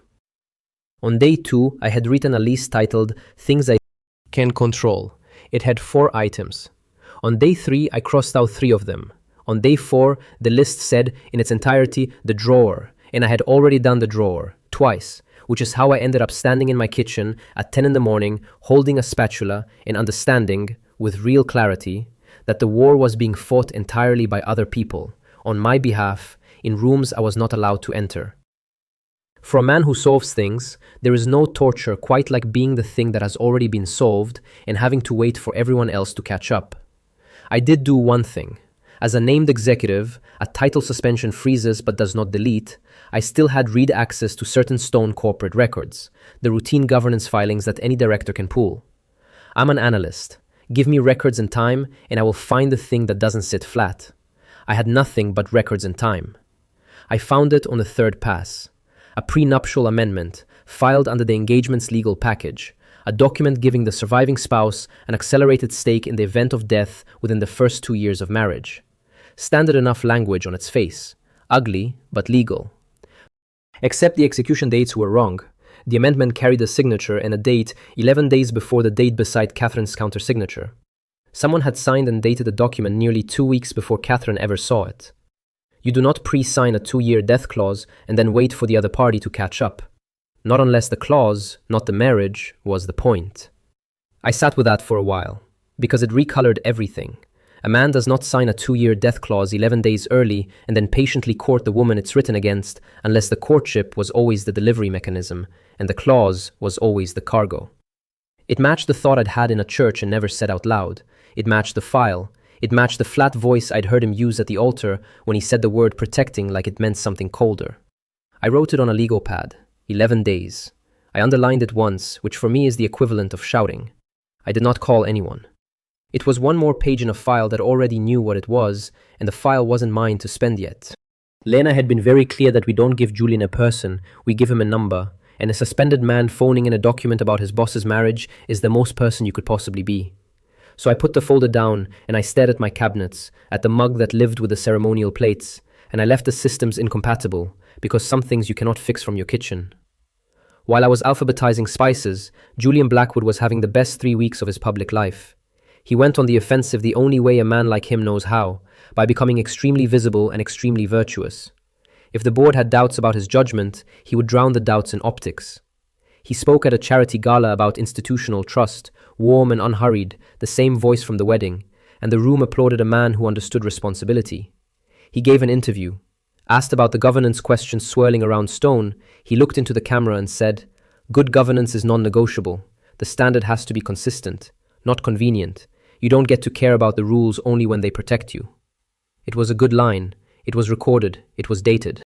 A reporter near the end of that interview pushed a little. "Some would say appointing your own allies to review a rival is convenient." "They let them say it on the record," Julian answered, smooth as ever. "I welcome scrutiny. A man with nothing to hide always does." He smiled. The clip would be replayed later, in a very different room, and it would land like a slap he'd wound up and thrown at himself. He appeared at a corporate governance forum, photographed smiling beneath a banner about fiduciary responsibility, shaking hands, a man on the right side of every principle he was in the middle of violating. He believed he was rebuilding his reputation. He was, in fact, doing something else entirely. He was creating a dated, recorded, permanent library of Julian Blackwood sincerely praising the exact standards he was about to be caught breaking. He was building the second half of a split screen, the confident on-the-record half with no idea the first half already existed, sealed with his own voice on it. He just couldn't see the first half yet, because the first half was the recording sitting sealed in Lena Kim's compliance system, from a dinner 11 months before, in which the same warm voice discussed a very different kind of consistency. 3 weeks before his account froze, Julian Blackwood went on the record saying, "You don't get to care about the rules only when they protect you." He would have been better off saying nothing at all. But men like Julian cannot bear a silence they aren't feeling, and that, more than anything, is what finished him. He still needed money. That was the thing all the podiums couldn't fix. The charity smiles didn't change the arithmetic. Julian was months from insolvency, and he decided the only way out was to stop defending and start attacking. A hostile takeover bid, a play for real control of Stone, on the theory that if he owned the board, he owned the investigation. It was aggressive and it was expensive, and it required him to move a large amount of money on short notice. So he moved it. Through a consortium account he'd used before, an account he believed was clean and functional, the way he believed most things that had never been questioned to his face, it was the same account, the one my file had tracked for 18 months, the one flagged in a compliance review that Julian did not know existed, connected to a man he'd tried to erase. The transfer hit the system at 6:52 in the evening, and the system did what it had been quietly told to do. It did not clear it. It flagged it, held it, and fired a notification to the one dashboard that mattered. Lena Kim was still at her desk. She'd spent the week building the chain link by link. The building log had given her an after-hours entry the night before the document surfaced on Adam's workstation, a contractor badge, time-stamped on both sides like bookends. The contractor identity traced to a maintenance vendor. The maintenance vendor's contract traced, through 2 intermediaries, to an entity in Julian's orbit. She had followed it patiently, the way you follow a wire through a wall, and she had gotten it to within one connection of Julian's own name. She had the source of the planted documents. She had motive, method, and a suspended man who'd been demonstrably nowhere near the building when the plant occurred. What she did not yet have was the thing that turned an internal misconduct matter into something with teeth, a clean, undeniable financial line straight to Julian, moving in real time, that no lawyer could dismiss as coincidence. She was reaching for it when the dashboard did the reaching for her. The notification appeared. Timestamp, amount, account number, status, flagged, transfer held. Lena put on her glasses. She read the account number. Then she read it again, the way you read a number you already know and cannot believe is standing in front of you. She opened the anomaly report, the file that had ridden a suspension, a board session, and 3 years of nobody caring, and there it was, the same account, flagged 18 months before by a junior analyst who couldn't sleep. Julian had spent the last of his room to maneuver trying to buy a board that would bury Adam's file, and in doing it, he had personally supplied the one transaction the file had always been missing. He hadn't disrupted the evidence, he'd finished it. He'd written the last page himself, in his own hand, and mailed it straight to the person holding the rest. Lena did not celebrate. She reached for her phone and made one call. My phone rang at 6:58. I almost didn't recognize the sound. Nothing had rung in 4 days. "It's real," Lena said. "No greeting. It's clean. Be ready." 3 sentences. I understood all of them. It, the recording, was real. It was clean, meaning admissible, meaning it would survive a room full of lawyers. And be ready meant the waiting was almost over, and that when it ended, I would need to be exactly what I had always been. Still, accurate, and standing in the right place. Understood, I said. She was already gone. I set the phone down. I went to the kitchen and looked at the incompatible organization systems one more time, and I decided to leave them incompatible, because a man should have one unsolved problem in his life to keep him humble. Then I went to bed, and I slept better than I had in 11 weeks, which surprised me and shouldn't have. The trap was closed. It had just closed around the wrong man, exactly as he'd built it to. Down on the 4th floor, in an office he was in later and later each night, David Miller sat with his phone in his hand and his nameplate face down on the desk. He'd called the contact twice that week. The first call went unanswered, which he told himself meant nothing, the way he told himself most things meant nothing. The second got 3 words, clipped and cold, from a man who used to buy him coffee. Stay quiet, don't call again. Then the line was dead, and David understood that he had been useful and was now a liability, and that the men who'd promised him a governance role remembered exactly none of it. He'd heard, through official channels, that legal was still pulling records. Routine, he told himself. Lena being thorough. It's fine. He said it the way you say a thing you've stopped believing. He'd taken out the performance review one more time that week, the one that had sat unsent for 3 months, the one where he'd deleted the true lines about the exact skill that had put Adam on a board screen. He'd read the neutral lies he'd typed in their place, the careful nothing words built to be read whichever way a reader needed them read. And for a moment, a real one, he'd thought about doing the only thing that might still count, walking upstairs, sitting across from Lena, and telling her everything before she found it herself. Confession is worth more offered than extracted. He didn't. He closed the file again, because confessing meant saying out loud the thing he'd spent months arranging not to know. And David had never once, in his whole life, said that kind of thing out loud. The window for the cheap version of honesty was closing, and he stood at it and watched it close and did nothing, which was the most David thing he could have done. His hand rested on the desk beside the fallen nameplate, his own name pressed to the wood. He looked at it for a long time. He did not flip it over. He was afraid now, properly afraid, the kind that lives in the stomach. And some animal part of him had decided that turning his name back up, making himself visible again, was the last thing he wanted to do in a building that had started, very quietly, to look for people. Somewhere above him, in the legal suite, Lena Kim picked up a physical file folder, heavy now, and made one more call. Not to Adam. Confirm the agenda for me, she said to the board secretary. Everything on it, and add 1 item under compliance. I'll send the language tonight. The board session was in 4 days. Part 8. The reinstatement came by email, 1 line, no apology. Following review, your suspension is lifted effective immediately. Please collect a temporary access badge from the 4th floor desk. 11 weeks of my life summarized as following review. Somewhere a lawyer had chosen those 2 words specifically so the company would never have to say the 3rd one, which would have been sorry. I collected the badge. I rode up, and when I reached the floor, someone walked me to an office, a real office with a door and a window and a chair that had, until very recently, belonged to a senior director who had been quietly moved to a different floor. His name had been taken off the door. Mine had not been added. The slot beside the frame was empty. I have a nameless office. This is progress, I think. The same 3 colleagues who had studied the floor while I cleared my desk were on this floor now, and they did the opposite thing. They looked at me directly and nodded, and one of them said, "Good to have you back," with a specific warmth of a person who had assumed I was guilty and was now recalibrating in real time. I said thanks. I did not point out that the last time we'd shared a room, the interesting thing to look at had been the carpet. People believe the last thing the building tells them about you. The building had changed its mind, so they had changed theirs. It's not cruelty, it's just weather. I did not sit down in it. I went to Catherine's office because Lena had asked me to, and Catherine's office was empty except for Lena Kim, standing over a file folder thick enough to be a phone book from a small country. "Sit," Lena said, so I sat.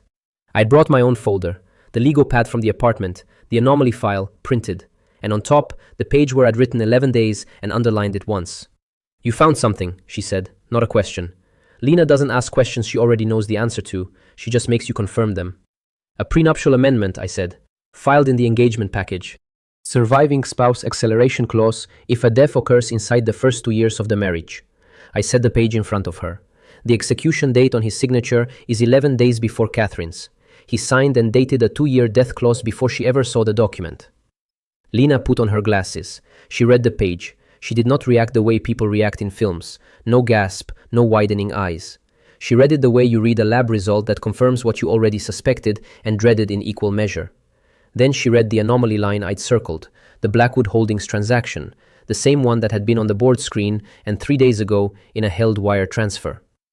"Walk me through what you think it means," she said. "Slowly. I want to hear it out loud before I decide whether I'm allowed to think it." "On its own, it's an ugly clause and a sloppy date," I said. "Beside the transaction, it's a man with a 2-year window and a funding problem. Beside the transfer, it's a man who moved money the moment his window started closing. I'm not saying the word." "Say the smaller version of it." "He didn't marry her for the company," I said. "He married the company, and she was in the way of it for exactly as long as she was alive." Lena was quiet. Then, "That's the version I can put in a room. The larger one isn't ours to prove. But we don't need it. We only need the room to arrive at it themselves, and it will, because you don't sign a death clause early by accident." She stood up. "This is clean," she said. 2 words. From Lena, that was a standing ovation. "There's still the recording," I said carefully. I still had not been told, in words, what was on it. I only had its real, its clean, from a phone call 4 days ago. "There is." She did not elaborate, and I did not push, because pushing would have made me a person asking about a thing instead of a co-director doing his job. "It corroborates the intent. The transfer proves the means. The clause proves the motive. Each one alone is deniable. Together, they stop being 3 coincidences and start being a pattern, and patterns are the only thing a board actually fears." "There's the origin problem," I said. "Because I'm honest to a fault, and because it had been sitting in my chest since the corridor weeks ago. The file's unauthorized. I built it off my own initiative on accounts outside my coverage. A clever man turns that into the reason I'm removed. You told me that yourself." "I did," she almost smiled, "and then I fixed it. 3 weeks ago, I adopted your monitoring as a standing compliance protocol, retroactive, signed under my authority as the officer responsible for compliance oversight. As of that filing, your 3 years of unauthorized work is 3 years of early adopted compliance methodology. It's not a rogue analyst's hobby anymore, Mr. Reed. It's a program I sponsored." She closed the folder. "I told you months ago, we don't give him a person. So I turned your biggest liability into a policy with my name on it. Now the file can't be attacked without attacking me, and I am considerably harder to remove than you are." I sat with that for a second. She'd taken the one thing that could have sunk me, the thing I'd been quietly afraid of since the beginning, and she'd quietly, weeks ago, without telling me, made it structural. She hadn't been building a case against me in that corridor. She'd been building the wall the case would have to get through, and she'd finished it before I even knew I was standing behind it. "Thank you," I said. "Don't." She picked up the folder, my prenup page now inside it, the whole chain locked in one place. "Thank me in 4 days, if it works. Go find your nameless office." She left to file the last of it. I stood in Catherine's office a moment, alone. I looked at her empty chair.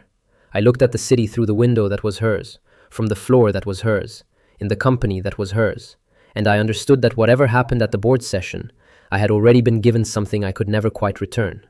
The benefit of a doubt, from a woman who did not have to extend it based on a thing she'd heard me not say in a church. Then I went and sat in my office with no name on the door, and it was, I decided, an upgrade. The executive committee met 3 days before the full session, in the small committee room to clear the pre-session business. 12 people around a shorter table, no press, Catherine at the head. I attended because I was, on paper, an acting co-director, and acting co-directors attend. I sat where they told me and said nothing and watched Catherine run an agenda the way other people breathe. Item 4. A formal resolution, Catherine read in the flat procedural voice she used for everything that mattered most. Recommending that the acting executive co-directorship held by Adam Reed be converted to a permanent executive co-directorship, subject to confirmation by the full board. My name, said once in the reading, in a room full of people who had spent 3 months waiting for me to be a mistake she'd correct. There was no speech. That was the thing that undid the room more than any speech could have. She did not explain the wedding. She did not defend the decision. She simply moved, in the driest possible language, to make the temporary thing permanent, as if it had never been in question, as if the question had always been beneath her to answer. Discussion, she said. Albright took it because someone from Julian's side had to. With respect, Chair, this feels premature. There's an open misconduct matter attached to Mr. Reed. Confirming a permanent appointment while questions remain is exactly the kind of governance lapse some of us have been raising. The misconduct matter was reviewed and closed, Catherine said, without heat, the way she said everything that actually mattered. The complaint was found to rest on documents whose origin is itself now under investigation. If you'd like that investigation's status entered into the record, I'm happy to oblige. Would you? A pause. Albright had not expected the door to swing toward him. That won't be necessary. Then the misconduct matter is not a basis for delay. She let it sit half a second. Anything else? I'll register that I think it's fast, Albright said, retreating into the one position that cost him nothing. Registered, Catherine said, and moved to a vote. On the resolution as read. She signed the motion document, and the secretary recorded the signatory. Catherine Stone. My name, and then hers, on the same page, in ink. That was the second time, not spoken, but written, which is louder in a room like that. The vote went around the table, 9 in favor. 2 abstentions. The ones who wanted to see which way the session went before committing their names to anything. 1 against, Albright, who at least had the consistency to lose out loud. The resolution passes, the secretary said, forwarded to the full board for confirmation. They handed me an acknowledgement to sign. I signed it. I did not thank anyone. I did not catch Catherine's eye and hold it, though the whole room would have read a held look, and half of them were watching for one. I gave them nothing to read. The romance of it, if there was any, and I'm still not sure that's the word, was entirely in the paperwork. She'd said my name twice in a legal record. For Catherine Stone, that was a louder declaration than anything she could have said with her mouth. I understood what she'd done, and it was the same thing she'd done at the wedding, just slower, and with witnesses who counted. She had taken the one decision nobody could make her explain, and she had made it real in a way that could not be walked back, not with a ring this time, with a vote and a signature. The people who'd spent 3 months waiting to say I told you so now had their names recorded on the wrong side of the motion. She hadn't argued them out of their doubt. She'd simply made their doubt a matter of permanent record, sitting next to a resolution that passed. There's a kind of person who confuses being loud with being certain. Catherine was the other kind. She never once raised her voice in that room, and she took the whole thing anyway. Somewhere across town, Julian Blackwood read the pre-session agenda and saw my name on a permanent appointment motion, and felt nothing, because he believed his takeover bid made all of it moot. In 3 days, he would own enough of the board to erase a motion like that with a phone call. He was so certain the account was funded that he never once checked. Why would he? He had never in his life reached for money and found the drawer empty. His assistant, I would learn later, had flagged something 2 days before the session, a note from the bank, a query about the consortium account, the kind of small administrative smoke that precedes a fire. Julian had waved it off. He'd been on the phone with a PR firm about seating and camera angles for the presentation. He was thinking about the room, not the account, because the account had never once been the thing that failed him. Confidence is a lovely quality, right up until it becomes the reason you don't look down. He was, at that exact moment, rehearsing a speech, holding a detonator, checking his tie. I saw David in the lobby the next morning. I was crossing from the security desk toward the elevators. He was coming the other way, and our paths were going to cross, the geometry of it plain from 20 feet. He saw me see him. Something moved in his face, the beginning of a sentence, months in the making, a thing he'd maybe rehearsed at his desk beside a face-down nameplate. I nodded, one nod. The kind you give a man whose name you know and whose person you have no reason to stop for.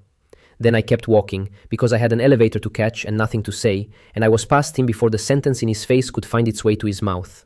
I did not slow down. I did not look back. I want to be clear that there was no drama in it, no cold satisfaction, no line delivered over my shoulder. I gave David Miller exactly the amount of acknowledgement I'd give anyone, whose name I happened to know, not less, not more.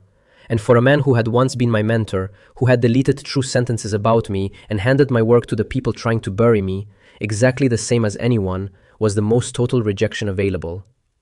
I didn't punish him. I just declined to make him special. Behind me, I heard about this part later, the way you hear about things. David stood in the lobby. He'd opened his mouth. Nothing had come. He hadn't prepared words because he'd never quite let himself believe it would come to a moment that needed them. His briefcase was in his left hand. He did not set it down. He did not walk to the elevator.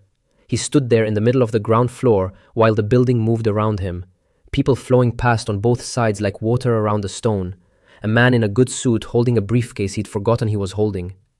In exactly the wrong place, with one sentence he would now never say. The elevator doors closed on me. On the other side of them, a man who had bet everything on being remembered by the right people was standing very still, discovering that the one person whose memory he'd wanted had simply, permanently, filed him under nobody in particular. In 3 days, the full board would sit. Julian's name was on the agenda, beside a hostile takeover presentation he was sure would win. My name was on it too, beside a motion he was sure didn't matter. Everyone was in position. The only person in the building who didn't know the trap was set was the man who'd built it. Part 9. The main boardroom looked different with the press in it. The company had scheduled an announcement, an environmental and governance transparency initiative, the kind of thing that comes with a podium and a banner and a side screen showing the company's live financial positions in real time. Because nothing says transparency like numbers you can't hide. There were cameras in the gallery. There were twice the usual chairs. I sat where I was told to sit, which was not at the front. Lena was at the board secretary's table with a plain file folder in front of her. Catherine presided. And Julian Blackwood, because he had petitioned for the floor and because the board had granted it before anyone understood why they shouldn't, stood at the podium to present the case for a hostile takeover of the company that had thrown him out of his own wedding. He was magnificent. I'll give him that to the end. The warm voice, scaled up for a room, the easy hands, the specific confidence of a man who had never reached for a thing and found it gone. What I'm proposing, Julian said, isn't a fight. It's a stabilization. This company made an emotional decision under public pressure, and emotional decisions cost shareholders. I'm here to offer the discipline of consolidated resources and adult supervision. He smiled. A few people in the gallery smiled back. Between my own position and my consortium's committed capital, we're talking about a base that can absorb the volatility this board has spent a year creating. He was building it beautifully. He talked about stewardship. He talked about the difference between a company run on feelings and a company run on fundamentals. And he did it without once looking at Catherine, which was its own kind of performance. The pointed courtesy of a man too gracious to name the woman he was there to remove. I've heard the whispers, he said, warmer now, playing the wounded statesman, that this is personal. It isn't. If it were personal, I'd have walked away and let this company find out the hard way what it costs to be led by impulse. I didn't walk away. That's not spite. That's responsibility. He let it land. A serious company doesn't reward the person who set the fire. It thanks the person who brought the water. It was a good speech. In a different room on a different day, with a different account behind him, it might even have worked. Julian had spent his whole life learning that if you perform certainty long enough, the room hands you the thing you're pretending you already have. Committed capital. Our consolidated resources. He said it the way you say a thing you have said 100 times and never once had to prove. Behind him, the side screen did what it had been built to do. It updated. Live. In front of the press. A wire transfer, originating from a consortium account connected to his own holdings, had attempted to clear. The screen showed the attempt. It showed the account. And beside it, in the flat vocabulary of a system that does not care whose afternoon it is ruining, it showed the status, frozen. Transfer failed. Balance available for the bid, 0. Julian did not see it. He was mid-sentence, talking about volatility. Someone in the gallery saw it. A reporter looked from the screen to the podium and back, and I watched them decide, in real time, that they were about to have a much better day than they'd planned. Julian got one more sentence out, something about long-term value. Then he saw the faces. And then he turned, the way you turn toward the thing everyone else is already looking at, and he saw the screen. He stopped, not gracefully, not a pause he could recover, like the 3 seconds in the last board session. This was the whole engine seizing. His sentence ended in the middle of a word, and the word just hung there, unfinished, in a room with cameras. He'd initiated that transfer. He'd chosen that account. He'd petitioned for this floor, in this room, on this day, in front of these cameras. He had built with his own hands the exact stage he was now standing on, while the number behind him said 0. Nobody had done it to him. He had scheduled it. 0 on a screen, in front of the press, is a very quiet sound. It is the sound of a foundation you didn't know was hollow. That's B. He turned back to the room, and for the first time the warmth had a crack running through it. That's a system error, obviously. The account is fully done. He stopped again, because he could hear it, the way you can hear your own voice go thin. You cannot argue a live screen in front of 40 witnesses. The number does not care that you are eloquent. The number just sits there being the number. A director near the front, Okoro, who had leaned toward a different screen in a different session and asked the question that started all of this, said, mildly, into the quiet, "Mr. Blackwood, is your consortium funded or not?" Julian opened his mouth. And for the first time in the entire story, the smooth machine had nothing to give the room, because the honest answer was no, and the polished answer required a number that was standing behind him in red. I did not move. I want to be clear about that. I did not lean forward or smile or catch anyone's eye. I sat still, the way I'd sat still in a church 11 weeks and a lifetime ago, and I watched a man discover the floor under him was painted on. Because I already knew. That's the only thing I ever really did in this whole story. I already knew, and I waited, and I let the man who needed to fall do the falling himself. Into that silence, Lena Kim opened her file folder. She had been waiting for exactly this, not the screen, she couldn't have timed the screen, but the moment the room's confidence in Julian cracked wide enough to let something through. A room that still believed in him would have found reasons to doubt a recording. A room that had just watched his own account read 0 would not. She did not stand and announce anything. She did not look triumphant, because Lena had never in her life looked triumphant. Triumph is for people who weren't sure. She simply slid a document across to the board secretary. A filing, entered into the board record in real time, the recording logged as formal evidence in the misconduct investigation that Julian himself had started when he'd had documents planted in my desk. For the record, Lena said, to the secretary, not to the room. 4 words, flat, procedural. The only 4 words she spent on the largest moment of the whole affair. The board secretary, following procedure, did what procedure said to do with admitted evidence in an open session. She played it. Julian's voice came through the room's speakers, warm, unhurried, the same voice from the podium, the same voice from the wedding, except this was from a restaurant, 12 days before that wedding, and it was not talking about governance. After the wedding, obviously, not before. Before is a scandal, after is a tragedy, and tragedies get sympathy. A second voice, lower, asked something. The obstacle handles itself once the paperwork's in place. 2 years, and the clause does the rest. I just need her to say yes, and then not be a problem for very long. 20 seconds. That was all it ran. 20 seconds of a man discussing his fiancé the way you discuss a line item. The room did not move. I have never heard a room that full be that silent. No gasp, no cry, nothing cinematic. Just 20 seconds of a voice, and then the small mechanical click of it ending, and a stillness so complete you could hear the press gallery's own recorders running. Everything they'd said about Catherine, impulsive, irrational, reckless, a woman who blew up her own wedding over nothing, inverted in 20 seconds. She hadn't been irrational. She'd been the only person in a church of 400 who knew the truth, and she'd acted on it, alone, with no way to explain how she knew. She'd been right. She'd been right because a junior analyst 3 rows from the back had thought something true too loudly, and she'd been carrying the weight of being right in silence for 11 weeks, while the whole building called it a breakdown. I looked at her, once, across the room. She was not looking at Julian. She was not looking at the screen or the press or the lawyers already rising from the back. She was looking at the middle distance, her face doing the thing it had done in the corridor months ago when she'd stepped out of a full room and briefly closed her eyes. The face of a person for whom a very loud sound has finally stopped after 11 weeks of being the only one in the building who could hear it. Whatever it had cost her to know what she knew and be able to prove none of it, to marry the wrong man to the altar and then not marry him in front of 400 people on nothing she could name. That cost was being paid back to her now, in the one currency that mattered, a room full of people who had thought she was mad, learning all at once that she had simply been early. At the side of the room, David Miller sat with the division heads. There was a paper coffee cup at the edge of his place at the table. When Julian's voice said the obstacle, David's hand, resting near the cup, went still in a way that was worse than a flinch. Because he understood, in that second, exactly what he'd helped move. He hadn't known about the murder. He told himself he was raising process concerns. But he'd handed Julian's people the map to me, and I was the thing standing between Julian and the 2-year clause, and David had helped clear the path without ever asking where it led. The coffee cup went off the edge of the table. I don't know if he knocked it or if his hand just stopped being able to hold anything. It hit the carpet and rolled. Coffee spread in a slow arc. He did not pick it up. People looked. He did not move. He sat there, a man who had finally learned the answer to the question he'd spent months refusing to ask, staring at a cup on the floor he could not make himself reach for.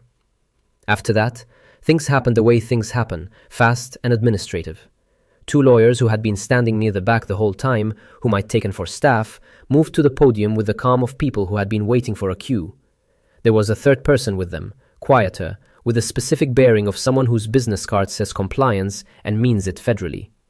Julian did not run. That was the last surprising thing about him. He stood at the podium, hands still on its sides, and let them come to him, and I think a part of him was still, even then, waiting for the room to remember he was the most important person in it. "There's context," he said, to the lawyers, to the room, to no one. "That recording is out of context. Anyone can make anything sound." He was still reaching for the register that had never failed him, the warm one, the reasonable one. But the room had heard 20 seconds of what his warm, reasonable voice said when he thought no one careful was listening. And there is no context that survives after the wedding, obviously. Not before. One of the lawyers said something to him, low. Julian looked, for just a second, at Catherine. Not with hatred, with a kind of confused appeal, the look of a man who still believed, somewhere, that charm was a key that fit every lock and could not understand the one door it had finally failed to open. She did not look back at him. She had stopped looking at Julian Blackwood, I think, the moment she'd heard a thought in a church, and she never really looked at him again. The room had moved on. That's the cruelest part of a fall like his. It isn't the anger, it's how quickly a room stops finding you interesting.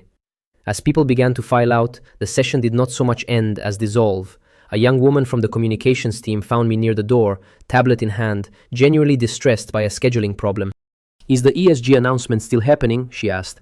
"I have media holds. I don't know what to tell them." "I don't know. Probably not. The man who was running it is being escorted out by 2 lawyers and what appears to be a federal compliance officer. These things tend to affect the schedule." "I check with legal," I told her kindly, and let her go. In the board record, in the minutes being typed even as the room emptied, 2 things were entered. The first, the anomaly reporting protocol, formally adopted as a standing compliance review process, with the originating analyst named Meth Adam Reed. My 3 years of not sleeping, finally on the record as a thing the company did on purpose. The second, an exhibit list, appended to the evidence filing. A contractor's name, the man whose badge had opened the building at night, and below it, in the same flat type, another name I knew, David Miller, the written offer. The lunch that had gone on a calendar he didn't control. All of it, entered, public, permanent. Nobody announced it. It didn't need announcing. It just sat there in the record, the way true things do once someone finally writes them down. David went back to his office and closed the door. He opened his email. He typed a message to Lena, a long one, for him. That he'd acted on incomplete information, that he'd been misled about what his concerns would be used for, that he was not the kind of man who does this. He read it once, he read it twice, he did not send it.